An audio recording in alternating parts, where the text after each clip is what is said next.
The trading card game global market size has been evaluated at $6.39 billion in 2022. Every single major card game has seen dramatic growth in their player base size, overall sales, and the amount of product printed.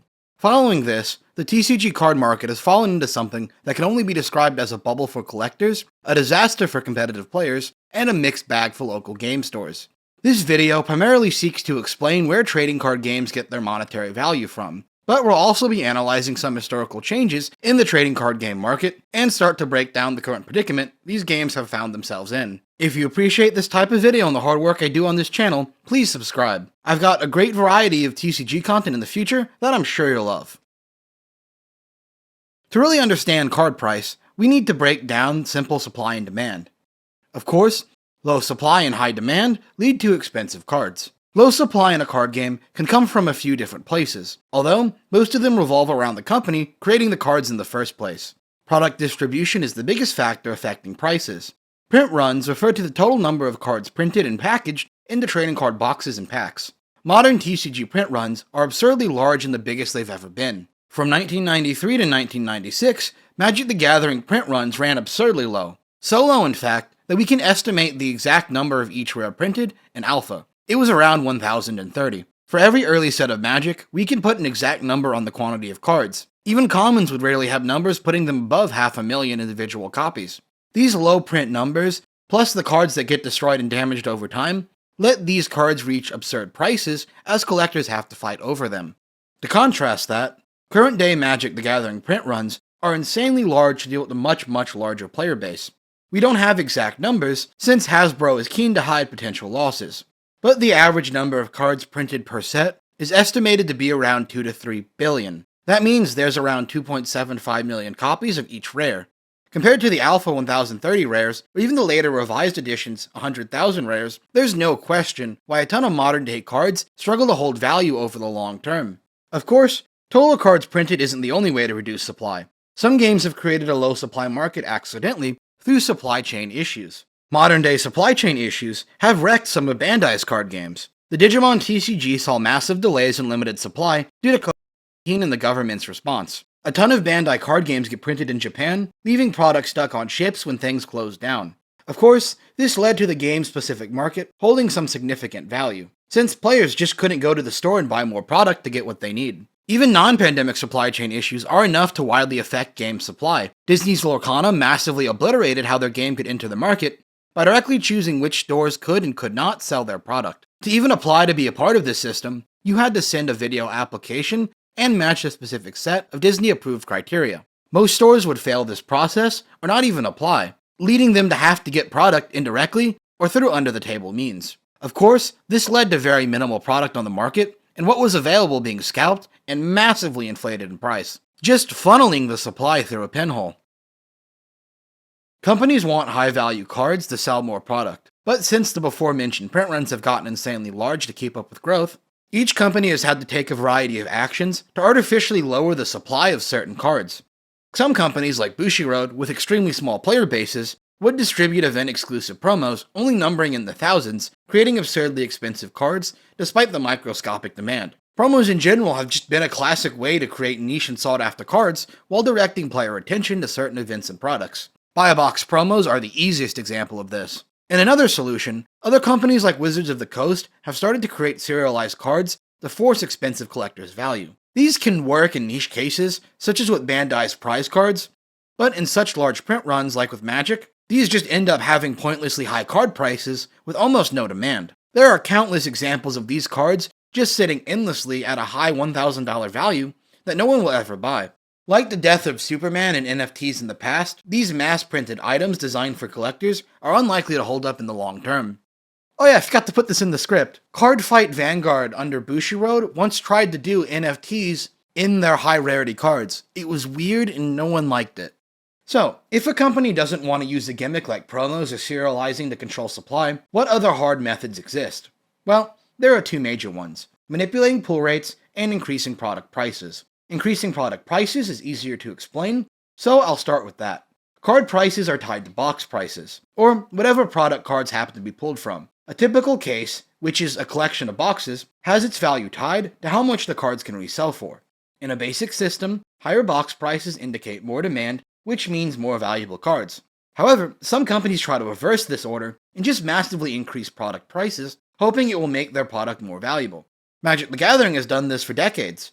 Modern Masters and Modern Horizons style sets have released with a more than double price tag compared to regular products, while not having any substantial change to set structure, well, other than the text on the cards in these sets. This would be a direct manipulation of the secondary market to give a premium edge to these products. And this was all before Wizards of the Coast got rid of MSRP to charge even more. On paper, this has worked, with the most expensive cards from these sets holding commanding price tags. However, there are two very real downsides to this method. First, it prices out the average consumer. You have to remember that a majority of players are casual first and don't even go to tournaments. Pricing these players out is by design, so companies don't consider it a downside when using this method. The bigger and more interesting issue is that these sets tend to flood the market with bulk rares and needless commons. By exclusively catering to big spenders, these sets tend to find people buying product exclusively for those few chase cards, especially in such numbers as to leave massive piles of undesirable cards in their wake. Overall, endlessly jacking up the prices on product is a negative for consumers, but it does create the desired goal of increasing scarcity of product, both perceived and actual, as less product will be moved since less people can afford it or want it, and as prices will be higher on the secondary market to make up for the cost of buying product. If a company wants to further increase scarcity on keycards, but without ramping up product prices, they can directly manipulate what comes in each box or the odds of pulling any particular cards. Konami, for example, has a hard ratio of 2 secret rares per box and 10 different secret rares you can pull from. That makes it an average of $30 to $40 to pull a secret rare, and your odds aren't great to see a particular secret rare you want if you buy a box. This keeps the price of chase cards high at the cost of making products worse. In fact, we can find that the average cost of a case is just the average cost of a secret rare times the number of secret rares pulled per set. But we can use the exact pull rates of cards and the price of each individual card to roughly figure out how much a case is worth. For Age of Overlord, the average pull rate of secret rares is 2.4 per case. We can multiply these cards by the price and roughly get close to the average box price of $800. Add in a bit extra for the few pricey ultra rares and the average QSR pulls, and you end up with around $180 in value over. Subtract time, processor fees, and shipping from that, and you've got an average loss of $36, assuming you can sell it. Age of Overlord is of course a very good set, so expect this to be a good example of the best case scenario case opening. From this example, I want you to understand that since companies set the pull rates and case prices, they directly control the prices of cards. If the pull rate of a secret rare was increased to 3 per case, we'd see card prices drop an equivalent 13%. It's unfortunate because companies like higher card prices since they drive sales, and vendors usually like high card prices as well since they're easier for them to handle. The whole 2 to 4 per box rarity is just an unfortunate staple of TCGs. Magic the Gathering made a shift to do this all the way back with the introduction of mythic rares back in Shards of Alara. New games like One Piece, Digimon, and Vanguard Overdress all have variations of the secret or mythic rare. For almost every company, an artificially rare card is necessary to give sets value. If even all this is still not enough, companies can just lie and short print cards. That means making cards of an advertised and set rarity more scarce than the supposed odds. This has borderline legality and is really only tolerated due to the natural variances the printing process creates. Konami used to do this frequently with deck builder packs. Cards like Nekroz of Bryanak, Eldritch the Golden Lord, and Sky Striker Mobilize Engage. These were significantly more rare to find in packs, despite being the same secret rare as other cards in the set. It drove the prices of these cards to the moon. They even did this as recently as the 2022 Megatins, making some staples harder to pull than others. So, we know where the cards come from, but who's actually buying them and why? Well, there are 3 main factors that tell us where demand comes from in card games: collectability, competitive viability, and speculation. Collectability is the most straightforward driver of demand. People like looking for sets and high-rarity versions of important cards. It could be a favorite Pokemon, a collection of face leaders, or an anime favorite. People love these cards out of the box. Scarcity, gimmicks, or tie-ins to other franchises are some major driving factors for collectability. Franchise tie-ins single-handedly held up sales for Set 2 of Bandai's Battle Spirit Saga. People were so excited for the Gundam crossover cards, there are stories of people buying boxes, taking the few Gundam cards, and trashing the rest. Of course, while collectability matters a ton, this is a trading card game, so cards must also get their value from how well they function as game pieces. Meta decks will tend to fetch more money than a casual deck, and competitive staples will hold value over the long term despite reprints. Ash Blossom and Infinite Impermanence from Yu-Gi-Oh! Have a habit of creeping back up in price after reprints, as do effect triggers in Vanguard Overdress and powerful tutors in Magic the Gathering. But what about cards with no competitive viability and limited to no collectability? Typically, these will be from people speculating on a card's future use or monetary value. Sure, this random bulk common might not be remotely usable now, but hey, it'll probably be good if it ever gets one specific outlet. Let's buy 400 of them and make massive amounts of money. Or maybe, as was the case with bad vintage Magic cards, speculative buying 600 copies of Alpha Throne of Bone because it's old and who's gonna stop me? Unfortunately, this speculative mindset drives a ton of a card's price. It is extremely important to understand that people's unreasonable expectations and greed can overwrite the price on what by any other measurement should be a cheap card. Bulk commons such as Super Heavy Samurai Soul Piercer and Super Heavy Samurai Scales once spiked to around $5 to $10 and then crashed after a ban list. This was despite the fact that within every card shop's common bin could be found plenty of these cards. From the single box of the set these cards released in way back when, I had 5. To take from an actual economist, markets can remain irrational longer than you can remain solvent. So, just be cautious when buying and selling cards. More desperate players might even try to artificially limit the supply of a card. This can be done through scalping, which is buying up all the product in an area to resell at inflated prices, or through buyouts, which involves buying the entire stock of a particular resold card to drive up the prices and create a monopoly at the same time. Despite how scummy these tactics are, they will come into play in every single card game. That brings us to the question, which factor is more important, supply or demand? Which factor has a larger impact changes dramatically based on the market.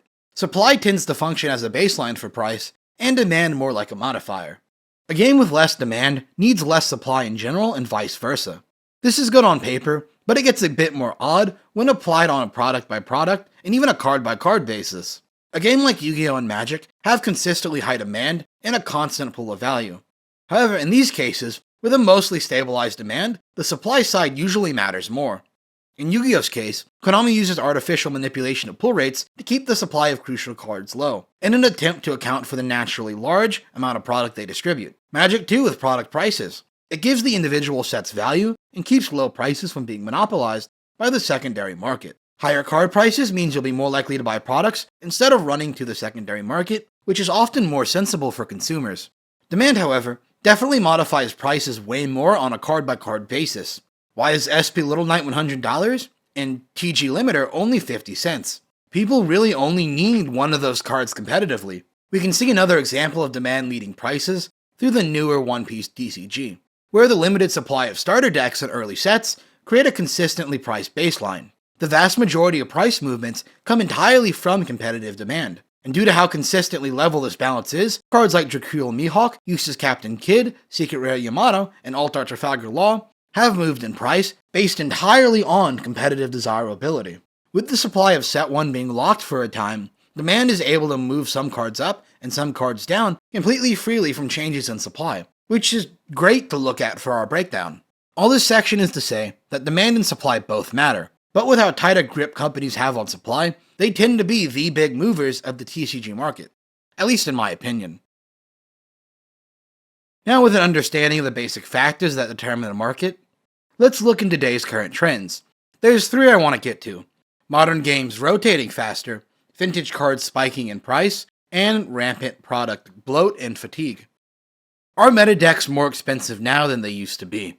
In the current environment, decks still largely tend to cost the same as their traditional counterparts. Your average MTG Modern deck is still going to average around $800 to $1,000. A meta Yu-Gi-Oh deck will still average anywhere from $300 to $700. Yu-Gi-Oh fluctuates the most from format to format, and Pokemon is still consistently below $100, with some notable exceptions in some formats. But ask players time and time again, and you'll find them complaining about having to spend more and more money on cards. There's a ton of different ways to break this down, but it all comes down to the same thing. There's more product than ever, so game formats in the meta change faster. On top of this, there's been a rise in a ton of product prices to follow inflation. Decks still cost the same, but when a new set, structure deck, or supplementary set releases every month that changes how formats work, competitive players must adapt to change. Take the current meta Yu-Gi-Oh deck, Sinful Spoils Rescue Ace. The deck has changed optimal engines an absurd amount of times throughout the deck's lifespan. Let's just go over the competitive ones. We have the discovery of the Terahertz engine, the Ibli Lock, the Theron engine, Heat Soul combo lines, Mud Dragon combo lines, and the biggest one, the introduction of the Sinful Spoil engines. So not only do you need to spend a ton of money out the gate, get ready to spend $50 to upwards of $400 every month to keep in the game. Oftentimes it's not even new product releases that drive new deck changes. With how connected and competitive modern players are, discoveries and optimizations flow like lightning, even for unpopular decks. Just look at my tier list series if you're not convinced. And yeah, some games like Magic the Gathering and Pokemon do just have a forced rotation. Newer games have similar problems as well. Digimon, Dragon Ball, and literally every iteration of Vanguard have experienced power creep, forcing players to constantly buy new decks. This buy more cards more often model has been pursued to drive company sales. It's worked fantastically for Wizards of the Coast, and it's had a mixed but overall positive effect for Bandai. Although the long-term effect of this remains to be seen, and it's likely not super positive, as most of these products are disasters for local game stores.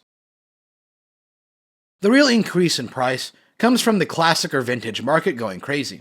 Between era obsessions, celebrity craziness, and just the steady march of time, old cards have gone up in price, to crazy extremes. Black Lotus has gone from being a $100 card into being a $10,000 card at the lowest today. There are countless articles all about using card games as investments. Even some of the largest YouTube channels for TCGs are entirely about the investment side of the game.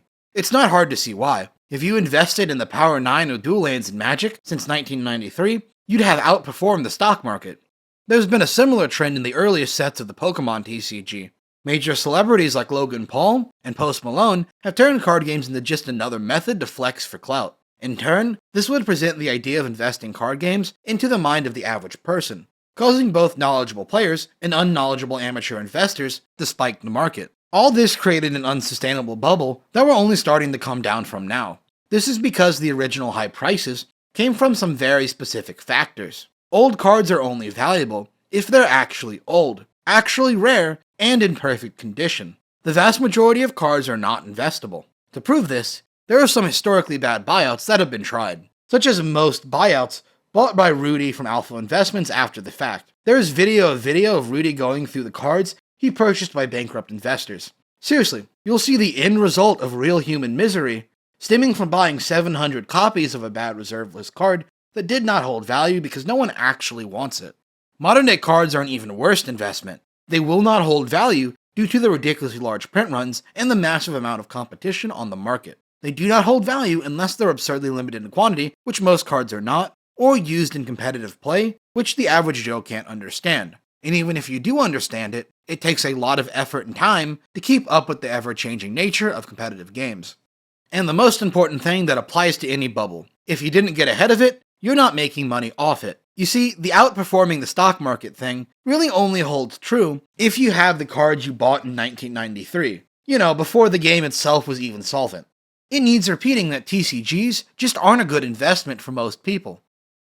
Lastly, I want to just say that there are more products today than there have ever been. It's way more than even the 2006 to 2009 TCG boom. Yu-Gi-Oh has doubled its products released by year. Magic the Gathering has somehow exponentially started releasing more products. Bandai has decided to turbo-release new card games to varying levels of success, and everyone and their uncle is trying to make a Kickstarter card game, which may or may not just be a ploy to scalp cards. All this product has quickly run to the market cap.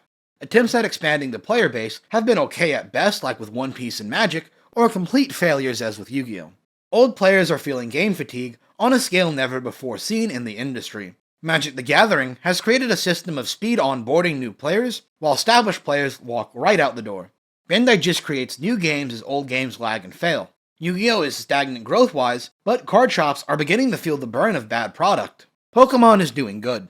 That bad product and how shops are struggling with it is key. Shops can't be as picky as they'd like, or distributors can screw them over later. But shops just can't take failing set after failing set. It leaves them in a bad place. But how this all works is a question for next time. Yeah, that's right, there's going to be a part 2 to this video. Maybe even a part 3 depending on how it goes. Tune in next time for why high card prices are bad for consumers, great for scalpers, and a mixed bag for stores. Thanks for watching, and I'll see you next time.